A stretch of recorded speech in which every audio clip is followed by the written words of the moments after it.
Senang sekali bisa ada di sini, very excited. Saya ingin mengucapkan terima kasih buat Bapak Pendeta Antonius bersama dengan istri yang baru saja dilantik jadi Gembala Wilayah. Tepuk tangan buat Tuhan kita, luar biasa. Humble sekali dan senang sekali bisa ada di sini. Terima kasih buat kesempatannya, buat melayani. Dan saya ingin berterima kasih juga yang katanya ada datang dari luar kota, yang overflow di ruangan sebelah, overflow di bawah. Mudah-mudahan bisa dengar saya sangat menghargai kehadirannya. Terima kasih juga buat sahabat-sahabat kami, Ci Susi dan Pak Ferry yang bersedia duduk diam mendengarkan hambanya ini berbicara. Dan menemani kami, jangan lupa makannya malam ini ya. Luar biasa. Kalau dulu kami selalu bawa merchandise Tangan Pengharapan berupa kaos-kaos dan batik, kali ini sudah tidak. Sudah pensiun ya, jadi pendeta jualan kaos. Tolong di follow di Tokopedia maupun Shopee dengan kata kunci Tangan Pengharapan. Dan Anda tahu bahwa setiap penjualan merchandise kami 100% keuntungan untuk menolong anak-anak di Indonesia. Ada 6.100 anak-anak di 85 titik seluruh Indonesia saat ini. Tuhan sangat setia, Tuhan kasih visi bangun 10 sekolah berasrama. Di masa pandemi lah Tuhan menyertai dengan begitu hebat bagaikan badai yang mengikuti kami kemanapun kami pergi. Tuhan menyertai, saat ini sudah 8 titik terbangun, doakan masih 2 lagi dan salah satunya Bali. Yes, sebenarnya kedatangan saya ke Bali kali ini adalah untuk melihat tanahnya. Doakan semoga yang punya digetar-getar oleh Tuhan. Jangan mahal-mahal kasih Tangan Pengharapan karena ini kembali untuk anak-anak pedalaman. Dari asrama di berbagai lokasi di wilayah timur akan kuliah di Bali. Nggak sanggup kalau semua ke Jakarta. Ya, biayanya mahal dan di Jakarta sudah 50 anak. Target kami satu asrama 100 saja.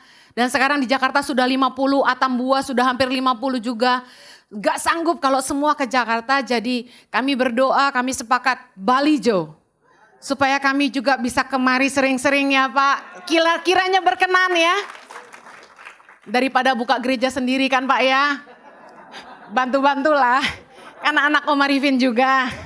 Haleluya. Excited dengan firman Tuhan? Mari kita berdoa. Kiranya Tuhan Kau berkenan berbicara buat kami. Tumpahkanlah isi hatimu. Berbicaralah buat kami. Tuhan Roh Kudus berikanlah roh hikmat dan wahyu. Supaya kami boleh memahami firman-Mu dengan bahasa yang mudah kami mengerti. Tolong hamba-Mu karena sungguh tanpa Engkau hamba tidak mampu. Menyerahkan menit-menit ke depan ke dalam pimpinan Roh Kudus sepenuhnya. Biar hanya Kristus yang dipermuliakan dalam hidup kami. Demi nama Yesus kami berdoa. Amen. Hari ini saya akan bicara tentang saksi Kristus. Saya percaya bahwa kekristenan bukan agama. Saya sudah sering bilang ini. Berhenti deh main-main kekristenan ya. Kita harus ngerti bahwa kata Kristen berasal dari kata Kristos yang artinya the image of Christ. Seharusnya kita goalnya adalah gini, bukan ikut Tuhan untuk diberkati. Bukan ikut Tuhan supaya kita disembuhkan. Bukan ikut Tuhan supaya kita punya anak cucu bermultiplikasi ya. Karena janji Bapak Abraham. Tapi dengar baik, waktu kita memutuskan ikut Tuhan, kita harus ngerti kita harus jadi saksi Kristus. Katakan saya harus jadi saksi Kristus.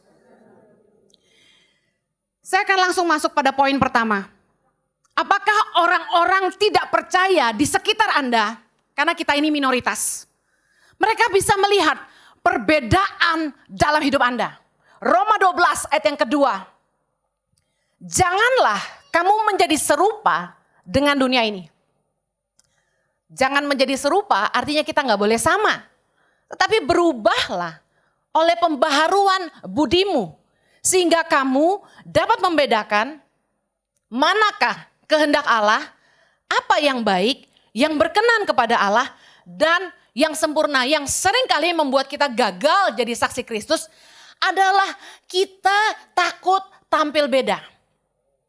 Kita lebih peduli pendapat manusia daripada pendapat Allah. Kita takut tidak diterima. We worry that we won't fit in.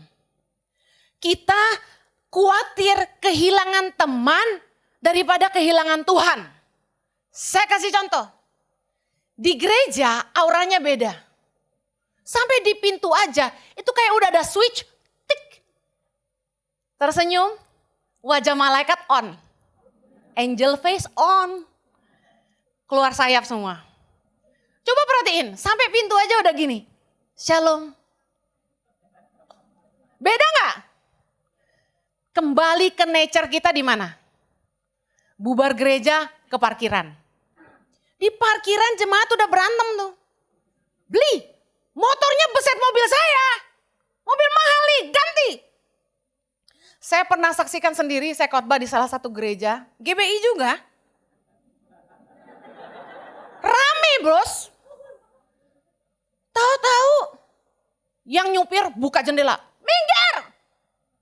Jangan parkir mobil orang. Katanya gitu. Dalam hati saya, baru keluar gereja, keluar aslinya. Kita lebih jadi diri sendiri tuh ketika kita di rumah, di tempat kerja. Tapi kalau di antara teman-teman segereja tuh kita muna banget gitu.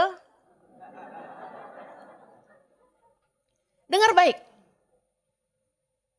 Jadi beda dengan dunia, tidak serupa, itu bukan berarti gini. Mereka boleh makan babi, kita enggak gitu. Enggak gitu. Mereka boleh nonton bioskop, kita enggak. Enggak gitu. Tidak serupa itu bukan berarti kita jadi aneh. Freak. Sok ngeroh. Yang dikit-dikit bilang, saya melihat. Di belakang kamu ada apa itu? Suami saya gitu ya. Oh iya gue lupa. Saya datang tidak sendirian. Saya datang bersama suami saya terganteng sedunia. Haleluya. Sorry baby. Terlalu semangat pengen khotbah. Suamiku bangkit berdiri dulu. Say hello to Pastor Jojo.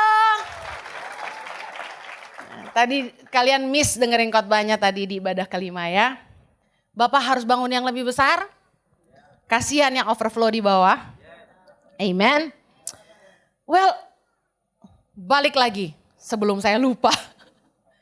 Banyak kali tuh orang Kristen jadi aneh, kampungan gitu. Kalau kita bilang, pakaian jangan tidak senonoh, harus kudus. Terus kampungan gitu. Menurut Anda saya kampungan enggak? Berani loh. Ci Susi deh, Pastor Susi. Istri Pastor Ferry Ross. Saya kenal dia. Ini orang modern banget sih. Keren banget sih. Tapi kebanyakan anak Tuhan berpikir gini. Orang Kristen tuh kampungan. Gak boleh pakai celana pendek. Untung kalian tinggal di Bali loh. Tapi saking di Jakarta kita suka dihakimi, sampai Bali aja saya takut ketemu jemaat pakai celana pendek. Saya cuma berani celana pendek kan tuh kalau di pantai. Lihat kanan kiri, gak ada jemaat, aman. Takut dibilang gini, gede juga pahanya. Enggak, saya bercanda. Saya pernah nemenin suami saya khotbah di Bandung. Saya pakai celana kulot. Kalian tahu kulot? Sebawah lutut. Itu bukan celana pendek, itu kulot. Not short pants, kulot pants. Dia bilang gini, istri pendeta pakai celana pendek. Kacau gak tuh? Yang kampungan siapa? Jadi beda dengan dunia bicara soal gini. Cara pandang, prinsip hidup, nilai-nilai hidup kita. Semua berpedomankan satu, kebenaran firman Tuhan. Alkitab adalah landasan dari cara hidup kita. Yang setuju katakan amin. 2 Korintus 6 ayat 14 bilang gini. Janganlah kamu merupakan pasangan yang tidak seimbang dengan orang-orang yang tak percaya. Sebab persamaan apakah terdapat antara kebenaran dan kedurhakaan? Atau bagaimanakah terang dapat bersatu dengan gelap? Ini banyak dipakai waktu kita khotbah buat anak muda yang pacaran gak seiman. Kalian akan bilang gini, Bu Heni, Kak Heni, gak ada yang bagus di gereja. Kurang cantik, kurang kaya. Di gereja stoknya udah habis yang bagus-bagus Bu. Kita carinya di apps. Gue kasih tahu, sosmed bisa menipu, apalagi apps. Saya pernah dititipin, Bu Heni boleh endorse gak?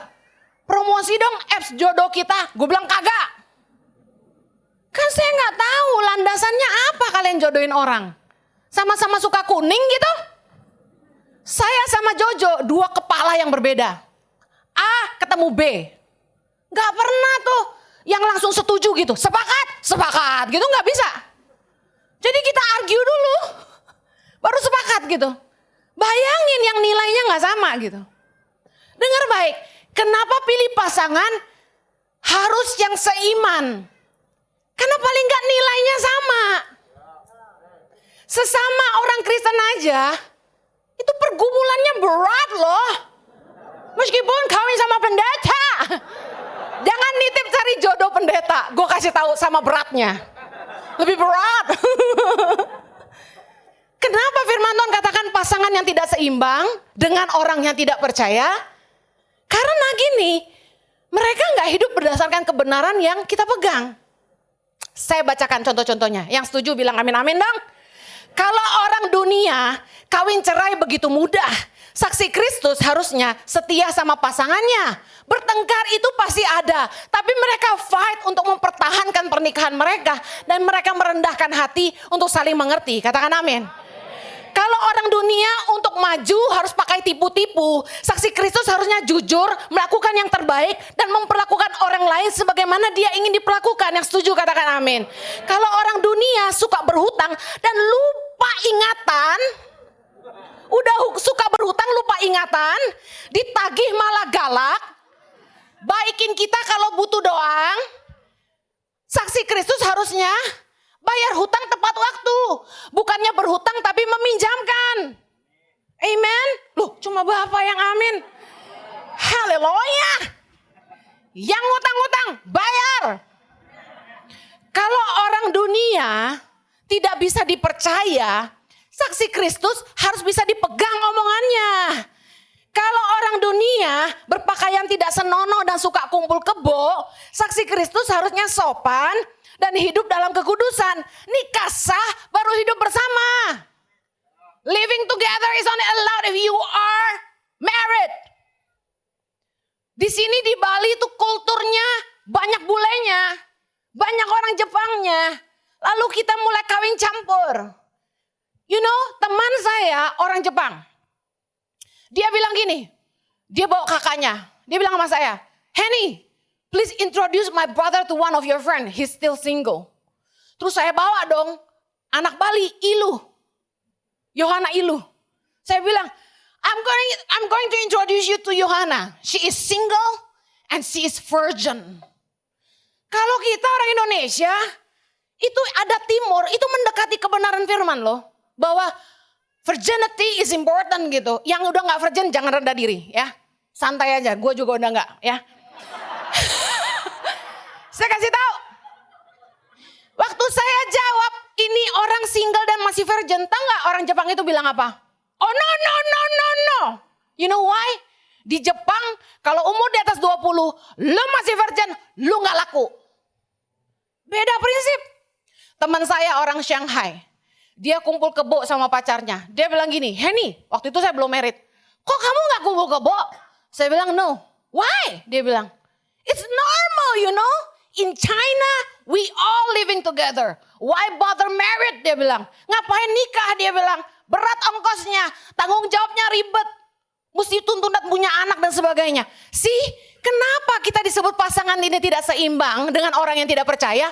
Prinsip hidupnya beda.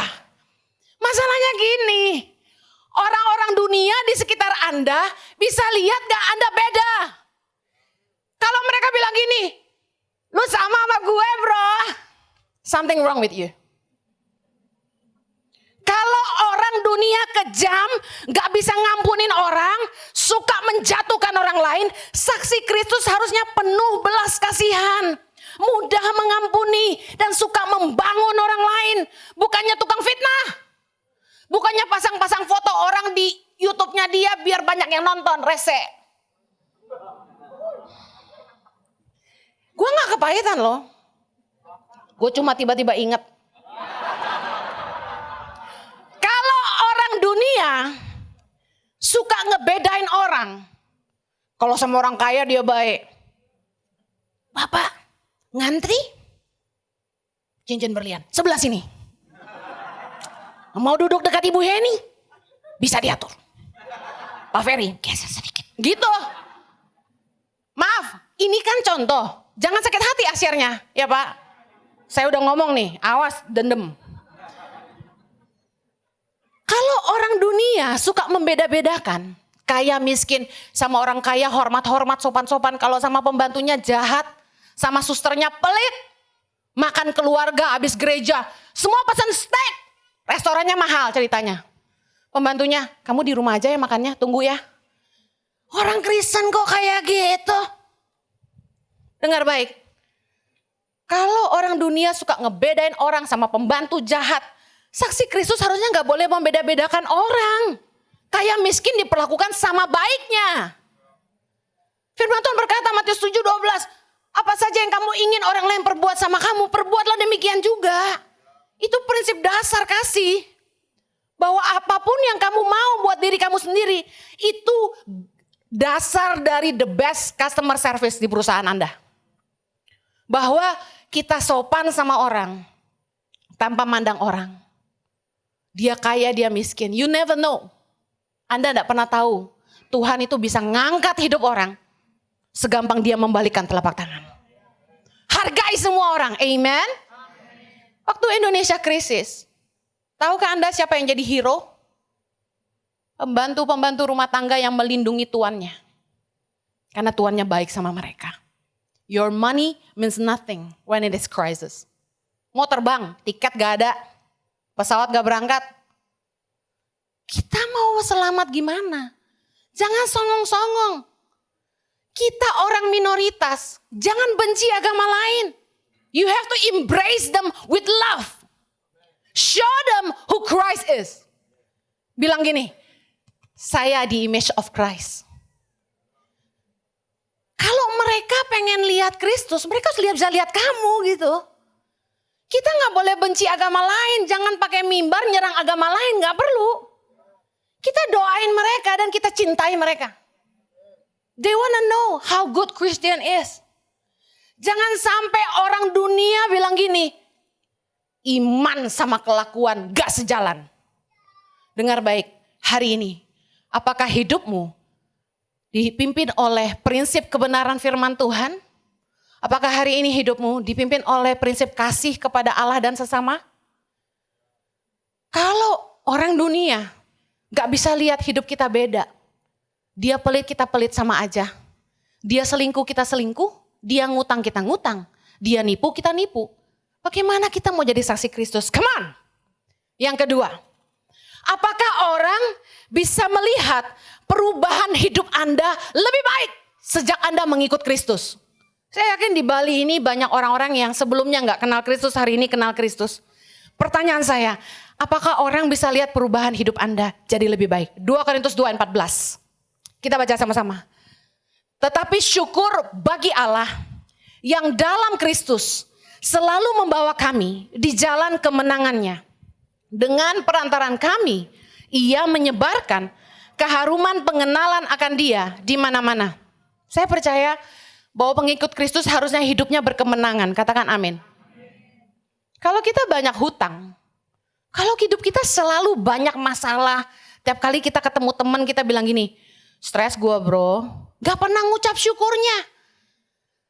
Waktu pandemi, semua orang susah. Gak ada yang gak ngalamin susah. Tapi kemudian kita lihat penyertaan Tuhan luar biasa bagi anak-anaknya. Yes, semua orang jungkir balik di masa pandemi. Tapi dengar baik, saya bisa lihat mana orang-orang Kristen yang mencintai Tuhan dan tidak. Orang itu kalau baik, dia, God is good, God is so good, itu gampang. Tapi waktu susah, dia tetap percaya, dia tetap bilang Tuhan baik. Dia tetap percaya bahwa Allah turut bekerja di dalam segala sesuatu untuk mendatangkan kebaikan bagi mereka yang mengasihi dia, terutama bagi mereka yang terpanggil sesuai rencananya. Itu baru Kristen sejati. Yang setuju bilang amin. Saksi Kristus harusnya gini, hidup kita bukan bilang bebas masalah, enggak ada ikut Tuhan yang mudah. Karena Yesus bilang gini, barang siapa ingin mengikut aku, harus menyangkal diri. Pikul salib dan ikut aku. Yesus gak pernah janjikan kemudahan. Yesus tapi menunjukkan teladan. Bahwa dia pikul salibnya dan dia rendahkan dirinya sampai mati di kayu salib buat kita. Jadi dengar baik, hidup kita meskipun banyak sekali ujian, tapi kita akan melihat kemenangan demi kemenangan. Dengan perantaraan kami, siapa kami? Kristus, para saksi Kristus. Yesus menyebarkan keharuman, pengenalan akan dia di mana-mana. Di mana-mana bicara soal dimulai dari dirimu, ada perubahan hidup secara pribadi, ada karakter yang diperbaharui Tuhan. Proses itu harusnya membuat kita jadi makin indah. Yang kedua, di mana-mana bicara soal keluarga. Orang-orang terdekat kita dulu. Bisa nggak keluargamu lihat perubahan hidupmu? Kalau kita pikir gini, oh nanti di gereja gue akan kelihatan lebih hebat. Urapi Tuhan, enggak gitu. Urapan Tuhan yang pertama dalam hidup kita adalah jadi saksi di rumah. Bisa nggak pasanganmu lihat perubahan hidup yang lebih baik? Bisa nggak anak-anakmu lihat perubahan hidup papa mamanya? Bisa nggak pembantu rumah tanggamu melihat perubahan yang baik? Bisa nggak pegawai-pegawai kantormu lihat perubahan yang baik? Ibaratnya sales harus bisa mendemonstrasikan keunggulan dari produk yang dia jual sebagai saksi Kristus. Kita harus bisa mencerminkan betapa Kristus itu sangat baik, sangat penuh kasih bagi dunia ini. Ekspektasi orang kepada orang Kristen adalah hidup kita harus jadi berkat. Kita harusnya orang baik, kita harusnya orang jujur, kita harusnya bisa dipercaya, kita harusnya setia, kita harusnya bisa komitmen, kita harusnya setia dalam perkara kecil. Harusnya kita orang-orang excellent. Yang setuju katakan amin. Kalau Anda jualan obat diet, Anda nggak akan pilih saya untuk jadi sales Anda. Waduh, aku diketawain. Karena saya belum berhasil kurus. On my way. Saya kasih tahu, banyak orang cuma bisa ngomong tapi nggak bisa nolong.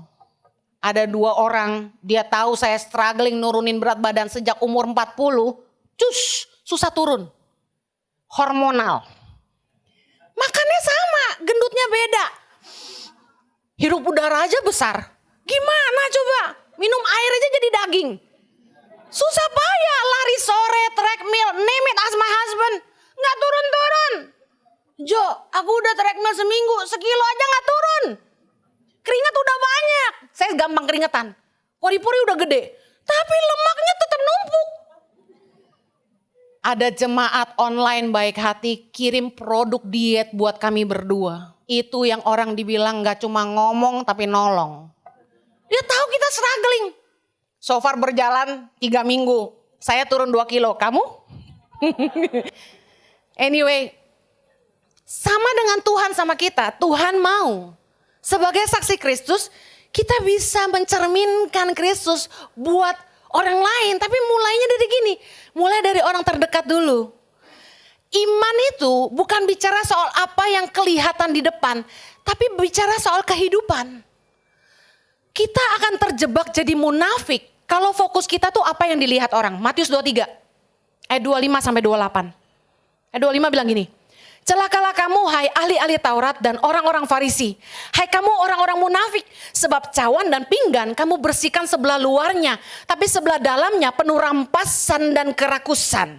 Hai orang Farisi yang buta, bersihkanlah dahulu sebelah dalam cawan itu, maka sebelah luarnya juga akan bersih. Ayat 27. Celakalah kamu hai ahli-ahli Taurat dan orang-orang Farisi, hai kamu orang-orang munafik, sebab kamu sama seperti kuburan yang dilabur putih, yang sebelah luarnya memang bersih tampaknya, tapi yang sebelah dalamnya penuh tulang belulang dan berbagai kotoran. Ayat 28 sama-sama. Demikian jugalah kamu, di sebelah luar kamu tampaknya benar di mata orang, tetapi di sebelah dalam kamu penuh kemunafikan dan kedurjanaan. Dengar baik, kita akan terjebak dalam kemunafikan kalau kita lebih mentingin apa kata orang daripada aslinya kehidupan. Kegagalan banyak anak Tuhan adalah begini. Mereka lupa bahwa menjadi saksi Kristus bukan cuma berubah penampilan gitu. Rajin ke gereja. Kelihatan lebih bersih gitu. Bukan gitu. Apakah yang pelit jadi murah hati? Apakah yang pemarah jadi lebih sabar? Apakah suami yang suka kasar jadi lemah lembut? Apakah istri yang penuntut jadi penurut? Apakah anak yang suka melawan jadi taat sama orang tua? Apakah yang malas kalau kerja terlambat melulu jadi rajin dan tepat waktu? Apa yang suka aji mumpung jadi tahu diri? Apa yang suka mencuri jadi suka memberi?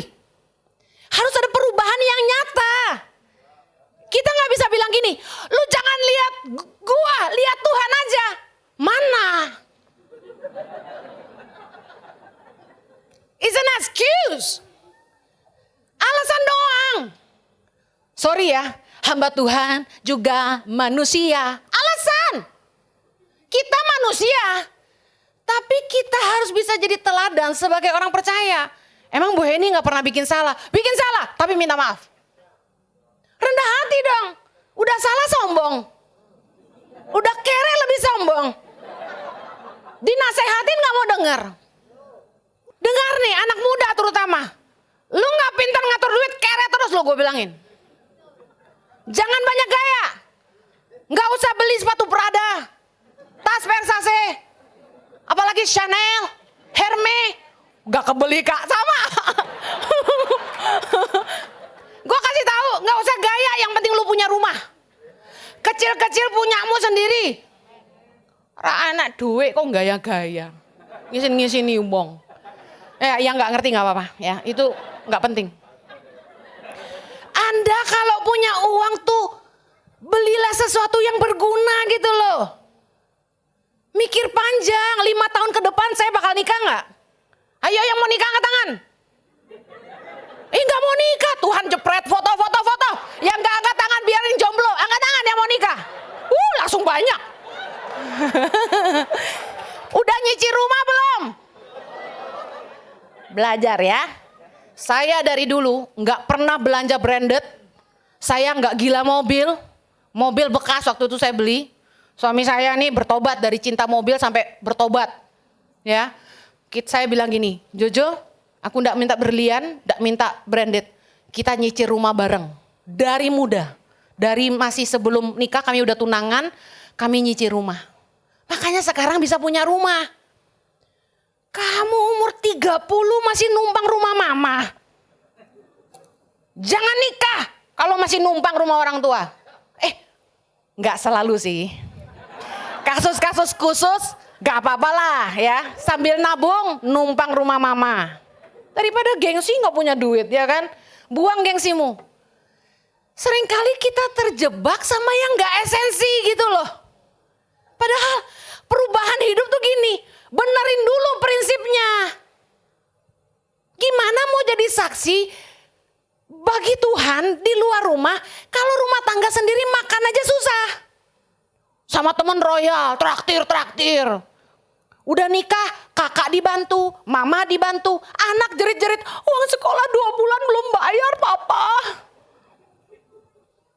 Pelayanan tuh dimulai di rumah, katakan amin.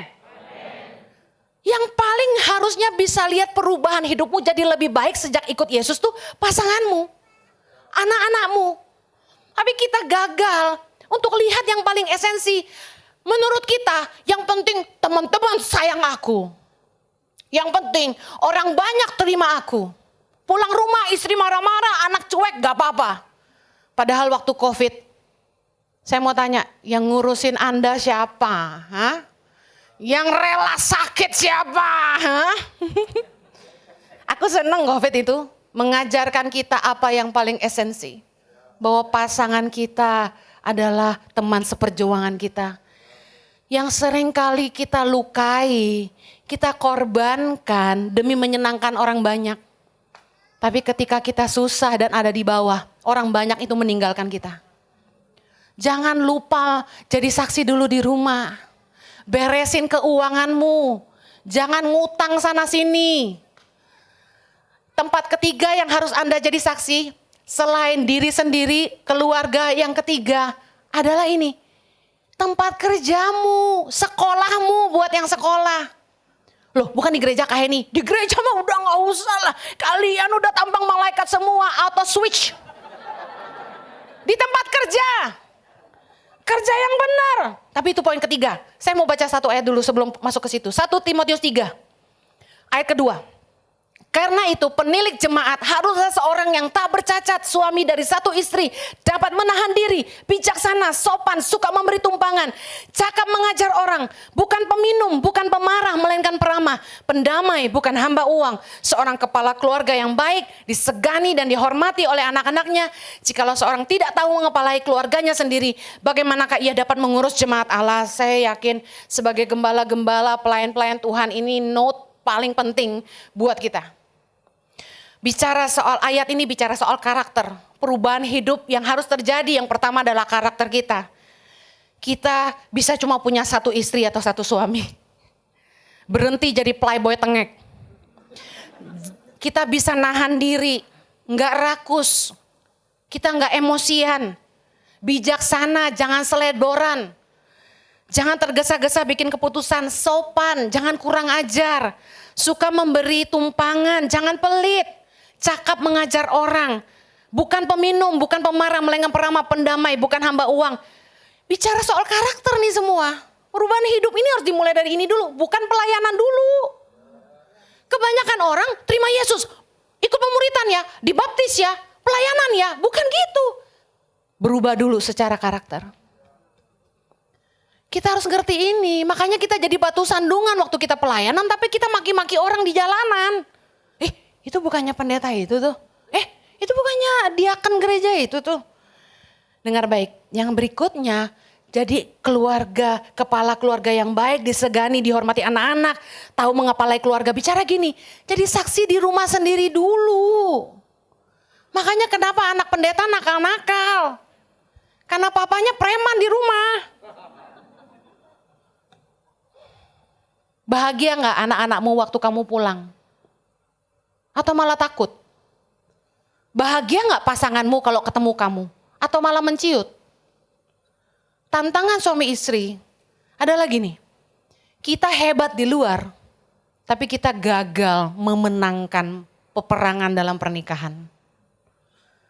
Perjuangan mempertahankan pernikahan tuh gak gampang. Kita butuh rendah hati untuk bilang, I'm sorry. Saya minta maaf. Dan mau rendah hati untuk melayani. Mau rendah hati untuk mengerti. Gak mudah loh. Nikah tuh gak mudah. Makanya jangan bilang gini, kamu nikah buat apa dek? Buat bahagia. Pantesan aja lu cepat menyerah.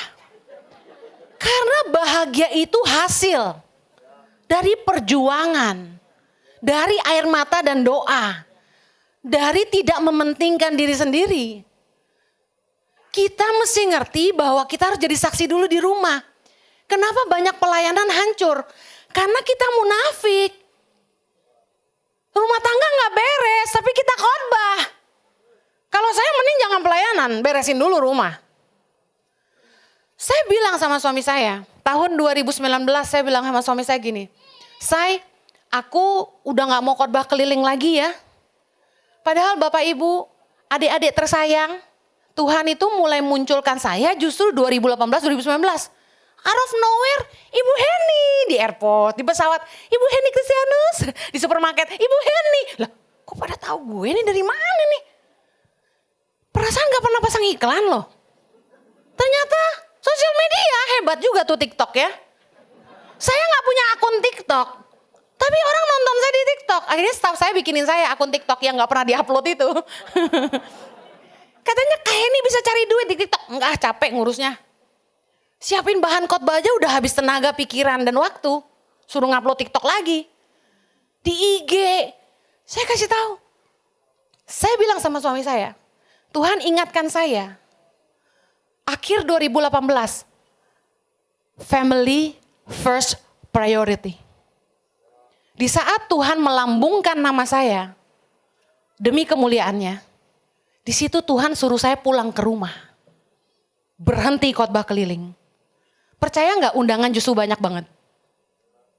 Dari Amerika udah nolak 3 kali. Belum lagi Eropa. Belum lagi Taiwan. Belum lagi kota-kota di Indonesia, gereja besar-besar di Indonesia. ngomong enggak tuh susah loh. Kami 15 tahun khotbah keliling, untuk berhenti tuh sulit. Mau ngapain saya gitu kan. Tapi Tuhan gantikan yang lain. Mei 2019, staff saya buatkan saya YouTube, Henny Kristianus. Udah subscribe belum? Jangan lupa nyalakan belnya. YouTube itu dipakai Tuhan, menjangkau jiwa-jiwa berbagai agama.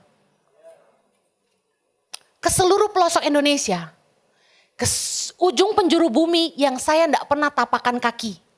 Bahkan ketika orang sebut nama negaranya, saya tanya suami saya, itu di mana ya? Saya nggak pernah injak Rusia, saya nggak pernah injak Ceko dan lain sebagainya. Tapi ada orang-orang di sana nonton khotbah saya.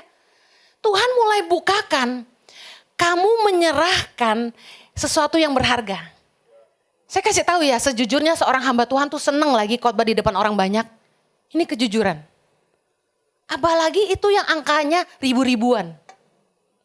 Tapi Tuhan bilang sama saya, family first priority. Ketika saya sampaikan kepada suami saya, selesai jadwal 2021, kan udah full tuh sampai 2021 akhir, bahkan sampai awal 2022 masih ada. Saya bilang, Jo, aku stop ya. Suamiku tergantang sedunia ini, gak suka punya istri pengangguran. Dia gak suka perempuan tipe housewife. Yang cuma taunya mani-pedi ke salon mulu ngabisin duit suami pakai baju branded. Gak suka dia. Dia sukanya wanita pekerja keras kayak saya gini. Yang selalu tampil kemana-mana bicara gitu, dia senang gitu. Dia yang dorong saya. Ayo kamu harus khotbah, ayo kamu harus khotbah. Jadi saya harus akui tanpa dukungan seorang suami seperti suamiku yang tergantang sedunia ini. Pastor Yohanes Kristianus, saya gak ada di sini hari ini. It's real. Dan waktu saya bilang gitu, saya harus izin sama suami saya. Sorry, aku gak mau khotbah keliling lagi. Dia tanya, kamu mau ngapain? Saya bilang, ini prophetic ya, saya langsung jawab. Saya akan fokus cyber church. Karena sebelum pandemi, kata online gak pernah ada. Kita bilangnya dunia maya, cyber church. Prophetic banget, bener-bener itu yang Tuhan bukakan ketika saya memilih tinggal di rumah. Pelayanan YouTube saya diberkati Tuhan luar biasa. Baru on Mei 2019, Desember udah silver button, 100.000 subscriber. Baru di tahun ketiga 1 juta subscriber. Saya mau bilang gini, ini tuh gak pakai iklan loh. Tuhan yang promosi. Saya aja gak pernah lihat YouTube siapa paling banyak, YouTube saya udah berapa, saya gak pernah liatin. Segala kemuliaan buat Tuhan, amen. Saya kasih tahu, waktu sehari tuh naik 1.000, sehari naik 2.000, tuh saya bingung. Siapa yang subscribe ya? Ini main-main nih, ada yang kurang kerjaan nih gitu. Enggak, Tuhan itu tarik jiwa-jiwa dari berbagai daerah. Biar aja Tuhan bekerja dengan caranya melawat mereka. Ini zaman lawatan Tuhan. Tuhan pakai khotbah marah-marah untuk jangkau umat manusia.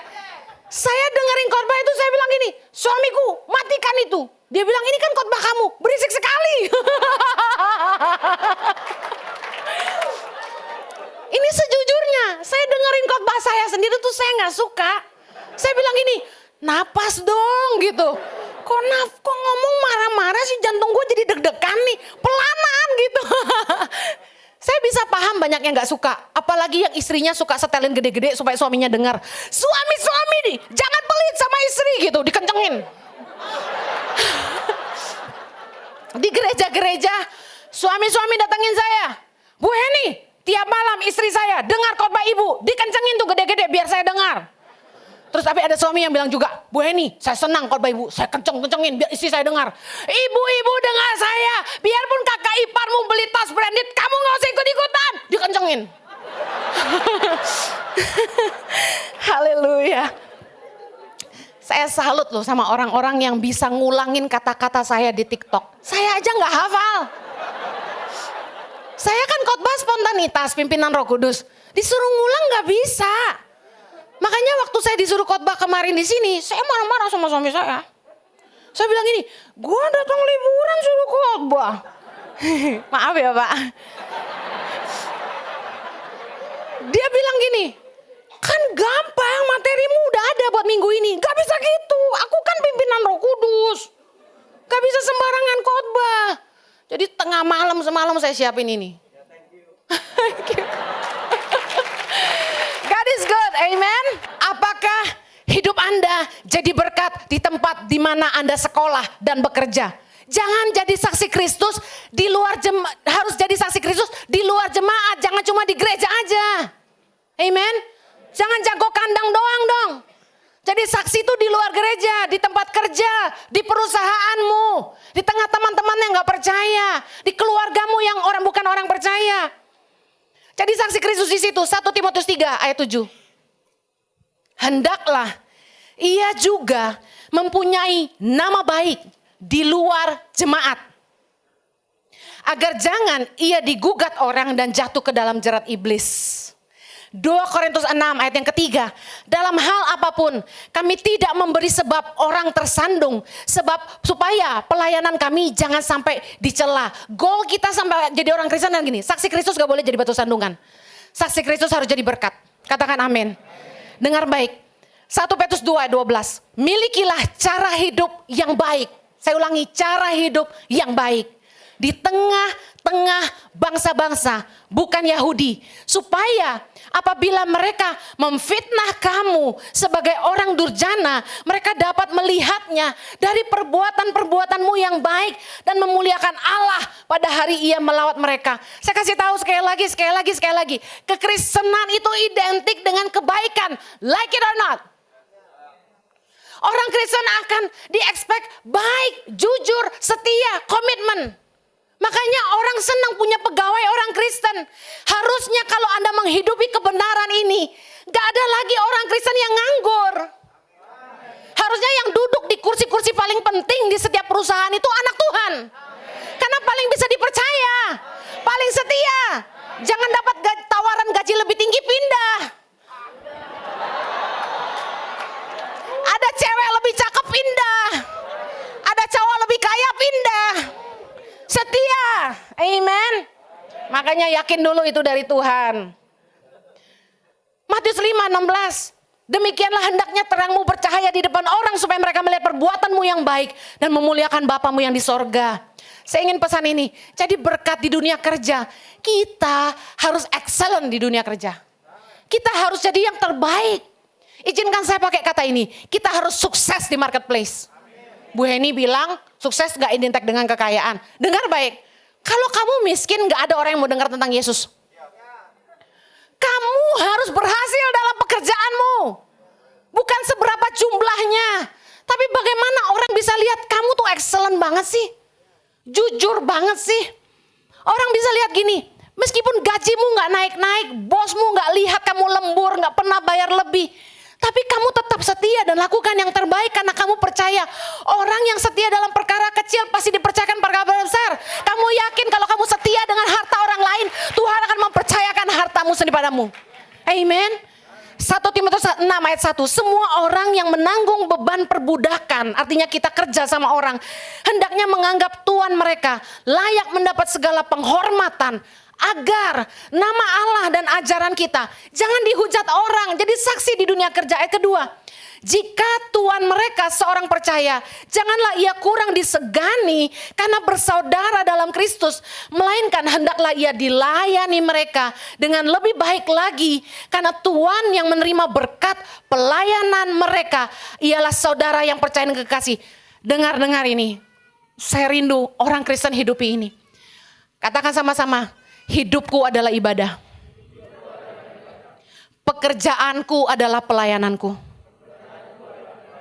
Usahaku adalah pelayananku. Dengar baik, seringkali kita gagal di sini. Kita jago di gereja, pelayanan kelihatan amazing. Tapi di tempat kerja, kita gak tahu diri. Datang terlambat, gak pernah mencapai target, cuma jadi benalu, digaji makan gaji buta, datang telat pulang pagi, izin-izin melulu. Firman Tuhan tuh keren banget gak sih? Kalau kita punya bos orang percaya, artinya sesama saksi Kristus, jangan kurang disegani. Artinya gini, jangan aji mumpung gitu loh. Mentang-mentang kita kerja sama orang Kristen juga, jangan malah memanfaatkan hubungan sesama orang percaya. Diutangin gak bayar balik. Kan orang Kristen harus murah hati. Kalau bosnya marah, dia tidak mencapai target, dia bilang gini, kan orang Kristen mesti sabar Pak. Kalau misalnya dia bikin salah ulang-ulang, dia bilang sama bosnya, orang Kristen harus mengampuni Bu. Jujur ya, boleh jujur gak? Capek punya staf orang Kristen. Karena selalu memanfaatkan asas sesama orang percaya. Jadi kita dituntut, apalagi kita pendeta. Nggak boleh marah-marah. Saya bikin kesalahan satu kali aja, marah besar sama staf saya. Itu tuh kalau ada karyawan baru masuk, udah langsung diceritain.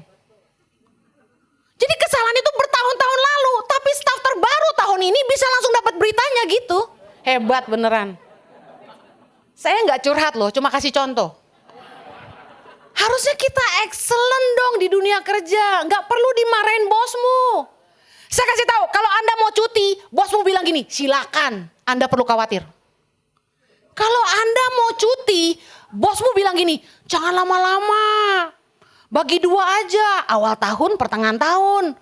Kita nggak bisa tanpa kamu, artinya kamu excellent. Tapi kalau kamu cuti, bos boleh cuti 2 minggu, bosmu bilang sebulan aja, bahaya.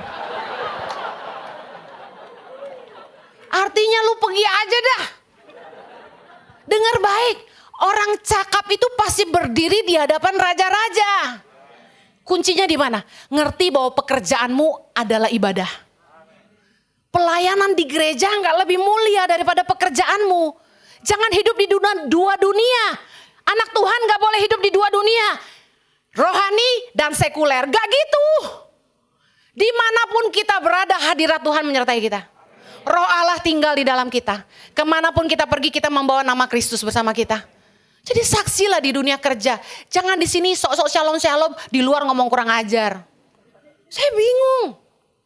Dengar baik. Kolose 3 ayat 22-24, ayat terakhir saya janji. Hai hamba-hamba, taatilah Tuhanmu yang di dunia ini dalam segala hal.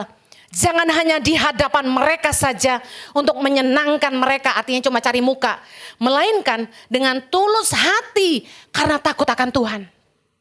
Kerja itu ibadah. Ayat 23. Apapun juga yang kamu perbuat, perbuatlah dengan segenap hatimu seperti untuk Tuhan dan bukan untuk manusia. Ayat 24. Kamu tahu bahwa dari Tuhanlah kamu akan menerima bagian yang ditentukan bagimu sebagai upah. Kristus adalah Tuhan dan kamu hambanya. Saya senang banget nih orang Kristen suka pakai ayat ini buat nyerang bosnya. Tuhan, aku akan bekerja sungguh-sungguh, segenap hati, seperti untuk Tuhan dan bukan untuk manusia. Sebenarnya dia sebel sama bosnya. Dia butuh duit jadi dia stay di situ. Jadi dia mau bilang sama bosnya, gue kerja di sini tuh buat Tuhan, bukan buat lo gitu. Padahal enggak gitu. Dengar baik. Anda pernah ingat Tuhan mengeraskan hati Firaun? Waktu bangsa Israel disuruh Tuhan keluar dari Mesir. Tuhan yang suruh Musa menghadap Firaun. Tapi kemudian siapa yang mengeraskan hati Firaun? Tuhan. Waktu mereka mau menyeberang Laut Merah, ya kan? Siapa yang mengeraskan hati Firaun sehingga Firaun bersama pasukannya mengejar bangsa Israel dan Musa ke Laut Merah? Tuhan. Kadang-kadang Tuhan lucu ya. Tuhan yang suruh, tapi Tuhan juga yang kasih kita masalah gitu. Sebenarnya gini, untuk menunjukkan kemuliaannya. Tuhan mau kasih lihat kita apa yang Tuhan bisa buat dalam hidup kita. Kenapa Tuhan mengeraskan hati-hati Firaun dalam hidup kita? Mungkin orang tuamu kok pelit banget. Mungkin atasanmu kok pelit banget. Saya kasih tahu. Karena Tuhan mau kita hanya mengandalkan Dia. Yang kedua, supaya kita melihat mujizat yang dari Allah. Saya akhiri dengan kesaksian ini. Waktu kami pulang ke Indonesia dari Australia, Januari 2006 dan Tuhan memanggil kami untuk Indonesia. Saya waktu itu posisi sama suami harus jual rumah kami di Australia. Income berhenti, cicilan jalan terus, bunganya saja tidak bayar pokok, 26 juta sebulan. Tabungan kami habis hanya untuk bayar cicilan rumah. Otomatis kami gak pegang uang, cuma pegang sedikit cukup-cukup buat makan. tinggal di rumah mama. Mama saya punya 4 mobil di garasinya. Seperti Firaun dikeraskan hatinya, satu pun dia gak kasih buat kami pakai. Satu pun dari 4, bayangin nganggur aja gitu di garasi. Dia pakai 1, sisa 3, dia gak kasih pinjam. Saya bilang, "Ma, boleh gak pinjam duit? Saya mau beli Avanza bekas, zaman itu Avanza baru keluar. Nanti kalau rumah saya laku, saya pulangin duitnya." Mama saya tuh murah hati. Tapi seperti Firaun dikeraskan hatinya, gak kasih pinjam. Padahal bangsa 150 juta udah dapat baru tuh Avanza waktu itu. Kan gemes gitu loh. Saya baru pulang dari Australia gak bisa cicilan mobil. Apalah itulah bahasanya. Kalau rumah kan KPR. Itulah. You know, waktu itu saya kecewa. Aduh, kok mama pelit sih? Gak sayang saya. Tapi kemudian saya melihat tangan Tuhan. Juni 2006, Tuhan buka jalan, kami dapat pekerjaan di Bandung. Hal pertama yang Tuhan sediakan sebagai tandanya adalah pengusaha ini sediain Avanza buat kami. Plat nomornya ulang tahun suami saya, 1610. Saya sampai gak bisa ngomong, saya sampai terkagum-kagum sama Tuhan. Hari ini kalau orang tuamu gak sayang kamu sepertinya, kamu ditelantarkan sama orang tuamu gak modalin kamu usaha, kamu nikah gak dikasih apa-apa. Saya mau kasih tahu kita sama tos. Tapi Tuhan pelihara saya dan Tuhan akan pelihara kamu. Jangan kecewa sama manusia, belajar bergantung sama Allah. Kerjalah sungguh-sungguh seperti untuk Tuhan dan bukan untuk manusia. Taruh imanmu bukan pada selip gajimu, tapi pada Tuhan yang sanggup memberi upah yang tidak terbatas dalam hidupmu. Yang mau katakan amin. Mari kita berdoa. Bapa di sorga, kami bersyukur untuk kebenaran firman-Mu. Kami mau belajar jadi saksi-saksi Kristus. Izinkan kami Tuhan mempermuliakan nama-Mu dalam hidup kami. Biarlah kami boleh hidup beda. Kami boleh hidup di atas dasar kebenaran firman Tuhan.